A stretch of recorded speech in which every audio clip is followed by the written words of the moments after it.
హిందూపురంలో బాలయ్యను ఓడించేందుకు పెద్దిరెడ్డి రంగంలో దిగారు. మరి అలా రంగంలో దిగిన పెద్దిరెడ్డికే షాక్ ఇచ్చారు బాలయ్య. మరి ఇంతకీ హిందూపురంలో ఏం జరిగింది, ప్రస్తుతం ఏం జరుగుతుంది, ఇదే అంశంపై మనతో మాట్లాడేందుకు ప్రముఖ జర్నలిస్ట్ దుర్గా కుమార్ గారు ఉన్నారు. ఆయన అడిగి మరిన్ని వివరాలు తెలుసుకుందాం. సార్ నమస్కారం. సార్ నమస్కారం రవి గారు, మన వీక్షకులకు కూడా నా నమస్కారం. సార్, హిందూపురంలో బాలయ్యను ఓడించేందుకు పెద్దిరెడ్డి రంగంలో దిగారు. అట్లాగే ఆయన చాలా పెద్ద ఎత్తున టీడీపీ వాళ్ళతో బేరసారాలు జరుగుతున్నాయని వార్తలు వస్తుంది సార్. సో ఈ వార్తల్లో అలా వెనక వాస్తవం ఏంటి? వాస్తవం అంటే ఏం లేదండి. ఇప్పుడు మెయిన్గా అపోజిషన్లో తెలుగుదేశంలో ఉన్న మెయిన్ లీడర్స్ని వాళ్ళ నియోజకవర్గాల్లోనే ఓడించేయటం ద్వారా రేపు అసెంబ్లీలో ఎదురు లేకుండా చేసుకోవాలని చూస్తున్నారు. టీడీపీకి బాగా వేవ్ ఉందనేది అర్థమైపోయింది. ఓకే, ఎట్లాగూ పార్టీ అయితే ఇక ఎవరో ఆపలేని పరిస్థితికి వచ్చింది. ఇప్పుడు పీకే లాంటి స్ట్రాటజిస్ట్ వ్యూహకర్త కూడా మీకు ఫేవరబుల్గా పరిస్థితులు లేవు, నేను ఈ చివరి నిమిషంలో మీకేం వ్యూహం కూడా ఇవ్వలేనని చెప్పాడు. ఇప్పుడు దాంతోనే కదా వాళ్ళు అంతర్గతంగా అనేక మందిని ఎస్పీలను కలెక్టర్లని ట్రాన్స్ఫర్ చేసినట్టు ఒక నియోజకవర్గాల నుంచి ఒక నియోజకవర్గానికి ఎమ్మెల్యేలని ఎంపీలని ట్రాన్స్ఫర్ చేయటం అనేది మనం ఇప్పుడే చూస్తున్నాం. ఏదైనా 1-2 సీట్లలో మార్పులు చేర్పులు చేస్తారు, అది కూడా పక్క నియోజకవర్గం ఇస్తారు. అట్లా కాకుండా ఒక 100 కిలోమీటర్ల దూరంలో ఉండే నియోజకవర్గాలకు పంపితే 5 ఏళ్ల నుంచి ఆ నియోజకవర్గానికి సేవ చేసిన వ్యక్తి, ఆ నియోజకవర్గంలో పుట్టి పెరిగిన వ్యక్తి, ఆయన అనుచరులందరూ ఇక్కడుండి, బంధువర్గం ఇక్కడుండి ఎక్కడో 100 కిలోమీటర్ల దూరంలో వెళ్ళి ఆయన పేరు ఆయన చెప్పుకుని ఎస్టాబ్లిష్ అవ్వాలంటే అంత సాధ్యమా? అంటే ఇది ఇక ఏ ప్రయత్నం లేదు, ఆఖరి ప్రయత్నం. ఇప్పుడు మునిగిపోతున్నాడు గడ్డిపరకు కూడా చాలా ఆదరం అండి, పట్టుకుంటాడు. అట్లాగే ఇప్పుడు జరుగుతున్న పరిస్థితి తెలుగుదేశంలో బలంగా ఉంది, ప్రజలు అట్టున్నారు. కాబట్టి మనం పార్టీని ఏదో ఒక రకంగా చేసి గెలిపించుకోవాలనే వ్యూహంలో ఇదొక భాగం. ఓకే, అట్లా ఇప్పుడు కుప్పంలో కూడా అదే పరిస్థితి ఉందండి. హిందూపూర్లో ఏ పరిస్థితి అయితే ఉందో మంగళగిరి మీద ఆల్రెడీ టార్గెట్ చేశారు. ఇప్పుడు కొత్తగా ఇప్పుడు పెద్దిరెడ్డి రామచంద్రారెడ్డి గారు అని చాలా పెద్ద కాంట్రాక్టర్ అండి. ఆయన ఆంధ్రప్రదేశ్లోనూ చాలా మేజర్ వర్క్ చేస్తున్నాడు, తెలంగాణలో కూడా చాలా బీఆర్ఎస్ టైంలో టీఆర్ఎస్ టైంలో చేశాడు. బాగా విపరీతమైన డబ్బు ఉంది, జిల్లానే శాసించగలడు, రాష్ట్రాన్ని కూడా శాసించేటంత డబ్బు ఆయన దగ్గర ఉంది.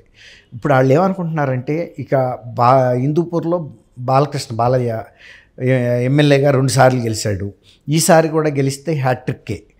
కాబట్టి ఎట్టి పరిస్థితుల్లోనూ బాలయ్యని హ్యాట్రిక్ చేయనివ్వకూడదు, అసెంబ్లీలో కూడా రానివ్వకూడదు, నైతికంగా దెబ్బతీయాలనే ఉద్దేశం మీద మనకి సోషల్ మీడియాలో కానీ ఇతరత్ర వస్తున్న సమాచారం ఏంటంటే పెద్దిరెడ్డి గారు కొందరు వ్యక్తిగతంగా తన అనుచరులను పంపించి అక్కడ పర్మనెంట్గా హిందూపూర్లో క్యాంప్ వేసేవాళ్ళు, మేజర్ విలేజెస్లోను ఇంకా ముఖ్యమైన గ్రామాల మండల స్థాయిలో గ్రామ స్థాయిలో కూడా వెళ్తున్నారంటండి.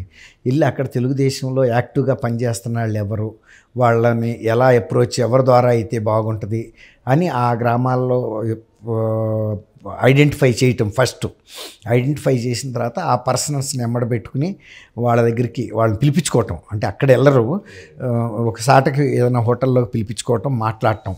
ఏంటి మాటలు వాళ్ళకి మధ్యలో అంటే, బాబు మీరు గతంలో ఒక 10 ఏళ్ళ నుంచి 15 ఏళ్ళ నుంచి తెలుగుదేశంలో ఉన్నారు, మీకు డబ్బులుగా అయితే ముట్టుండవు, ఇప్పుడు మీరు ఈ ఎన్నికల్లో మాత్రం రేపు రాబోయే ఎన్నికల్లో మీరు తెలుగుదేశం పార్టీలో ఉండకూడదు, మేము ఒక కార్యక్రమం పెడతాము, ఆ రోజు వచ్చి మీరు కండువా కప్పుకోండి, మీరు మీ అనుచరుల్ని, స్నేహితుల్ని, బంధువుల్ని కూడా ఇటేపు తీసుకురండి, మీకు మేము డబ్బులు ఇస్తాము.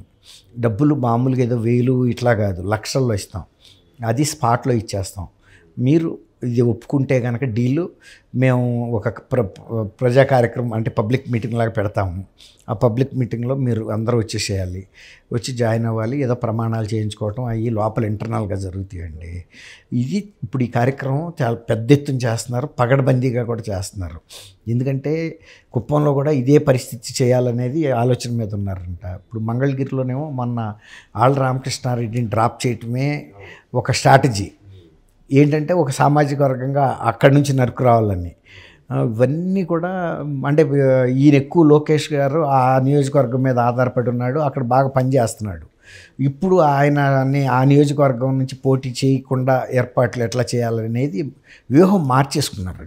ఓకే, ఇతని మీద అయితే గెలుస్తాడు, ఆళ్ళ రామకృష్ణారెడ్డి మీద, ఆయన మీద అయితే గెలవడం కాదు. కాకపోతే ఏంటంటే అక్కడ ఎక్కువ సామాజిక వర్గం ఓట్లు ఉన్న వ్యక్తి, అందులో తెలుగుదేశంలో పనిచేసి వెళ్ళిన ఇప్పుడు చిరంజీవి గారిని ముందుకు తీసుకొచ్చారు, గంజి చిరంజీవి. అయితే ఏంటంటే దాని మూలన కొద్దిగా తెలుగుదేశం పరిచయాలు కూడా ఉంటాయి కదా అని. సరే, అది వేరే విషయం. అట్లా వ్యూహం అనేది ఒక్క హిందూపురంలోనూ అక్కడ కాదు, ఇంకా కూడా కొంతమంది మెయిన్ టార్గెట్ అంటే ఎవరైతే అసెంబ్లీలో ఇప్పుడు ఆయన కేశవ్ పయ్యావుల కేశవ్ తర్వాత నెక్స్ట్ స్టేజ్లో వీళ్ళ మీద కూడా పెడతారండి. ఇంకా టైం ఉంది. ఎందుకంటే ఇట్లా బాగా మాట్లాడగలిగే వ్యక్తుల్ని సొంత నియోజకవర్గాల్లో దెబ్బ కొట్టాలని. ఇప్పుడు అట్లాగే పరిటాల సునీత మీద కూడా పెడతారు, వాళ్ళ ఫ్యామిలీ మీద. ఇట్లా ముఖ్యులు ఎవరున్నా కూడా ఇప్పుడు మళ్ళీ అతను మన నర్సీపట్నం ఆయన ఉన్నాడు కదండి, అయినపాత్రుడు గారు. ఇప్పుడు అయినపాత్రుడు గారి మీద కూడా దృష్టి పెడతారు. ఎందుకంటే ఆయన కొరకరాని కొయ్యిలాగా అయిపోయాడు. ముఖ్యమంత్రిని ఎటువంటి మాటలైనా మాట్లాడగలుగుతున్నాడు. అంటే ఆయన ఎందుకంటే ఆయన తప్పు చేయలేదు, ఆయనకు భయం లేదు. గోడ పగలగొట్టినప్పుడు కూడా ఆయన ఏమి తగ్గలేదు.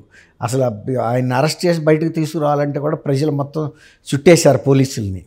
అట్లా కొంతమంది మీద దృష్టి పెడుతున్నారండి వీళ్ళు. ఇంకొక విషయం ఏంటంటే ఎట్టి పరిస్థితుల్లోనూ మనమైతే పవర్లోకి రాలేము. అది కాకపోయినా ఇటువంటి వ్యక్తులు కనుక అసెంబ్లీలో ఉంటే వాళ్ళ వాణి ఇంకెక్కువ వినిపిస్తుంది. కనీసం అంతవరకైనా అట్లా కూడా అడ్డుకోవాలని రెండు విధాల. ఒక రకంగానేమో వాళ్ళంతా ఓడించడం ద్వారా ముఖ్యుల్ని కొంత బలం పెరుగుతుందని. రెండోది ఒకవేళ మనం వరస్ట్గా ఓడిపోయినా ప్రశాంత్ కిషోర్ చెప్పినట్టు మీరు గెలవరని ఓడిపోయినా కూడా కనీసం ఇట్లాంటి వ్యక్తులు కూడా లేకుండా ఉంటే వాళ్ళ వాయిస్ కూడా ఉండదు అని ప్రయత్నం. ఇప్పుడు రకరకాల ప్రయత్నాలు అయితే రాజకీయ పార్టీలు చేస్తాయి కదండి, అదేం పెద్ద ఆశ్చర్యమైన విషయం కాదు. ప్రత్యర్థిని ఎవడు తీసుకెళ్ళి మీనాలోనో లేదా పల్లకీలోనో ఎక్కించుకెళ్ళి పీఠం మీద కూర్చోబెట్టరు. ఈవెన్ అది పీఠం మీద ఎక్కుతున్న ఆఖరి టైంలో కూడా ఆపే ప్రయత్నం అయితే ఎవరైనా చేస్తారు. అది సహజమైన రాజకీయం అది. కాబట్టి ఇప్పుడు మీరు అన్నట్టు ఈయన చంద్రశేఖరరావు గారు చేసిన తప్పు మనం చేయకూడదు కేసీఆర్దని ఒక రకంగా కొంచెం ఆయన చంద్రబాబు గారు కూడా ప్రాక్టికల్గా ఆలోచించి అందులో ఆయనంతటా ఆయన వచ్చి జరిగిన తప్పుని సరి చేసుకుంటానన్న విధంగా వచ్చాడు కదా. సరే మంచిదే కదా, కాగల కార్యం అందరూ తీర్చినట్టు. అక్కడైతే మన పెద్దిరెడ్డి మళ్ళీ బాలకృష్ణని బాలకృష్ణ గారు కూడా కార్యకర్తలతో భేటీ అయ్యారంట కదా సార్. అది ఆ విషయానికి వచ్చేటప్పటికి ఇప్పుడు ఇదేమో ఈయన పెద్దిరెడ్డి గారు చేస్తున్న పని అండి. ఇప్పుడు ఇందాక నేను చెప్పాను కదా, ఇప్పుడు ప్రత్యర్థులు చేస్తుంటే ఈయన కూర్చోడని. ఇప్పుడు ఈయన కూడా కార్యకర్తల్లో ముఖ్యులందరినీ కూడా పిలిపించుకోవటం, ప్రతి కార్యకర్తకి ఈసారి మనకి రాష్ట్రంలో మొన్నటి రకం మనం అధికారంలో లేమో 5 ఏళ్ళు మనని ఎన్ని రకాలుగా హింసించాలో కాంగ్రెస్ వాళ్ళు హింసించారు. మీ మీద దాడులు చేశారు, కేసులు పెట్టారు, మా మీద పెట్టారు, లోకేష్ మీద పెట్టాడు, పెద్ద ఆయన అయితే జైలుకే తీసుకెళ్లారు 52 రోజులు. కాబట్టి మనం ఇవాళ అంటే మనం మాత్రం అటువంటి వాటికి లొంగొద్దు. మీరు మన ప్రభుత్వం పవర్లోకి వస్తుంది, వచ్చినప్పుడు మీ గ్రామాల్లో కానీ మీకు కానీ ఏ సమస్యలు ఉండో మనం అందరం కలిసి పని చేసుకుందాం అనే ఒక స్పిరిట్ని వాళ్ళలో ఇస్తున్నాడండి, ప్రోత్సాహం. ఇప్పుడు సహజం కదా, తను చీట్ తనకు పడగొట్టుకోలేడు కదండి. కాబట్టి ఇప్పుడు బాలయ్య గారు చేసేదానికి కూడా వాళ్ళు ఒప్పుకుంటున్నారంట, కరెక్టేను, మేము మీతోనే ఉంటామని. అది. Thank you sir. Thank you Ravi గారు, మన వీక్షకులు కూడా. Thank you.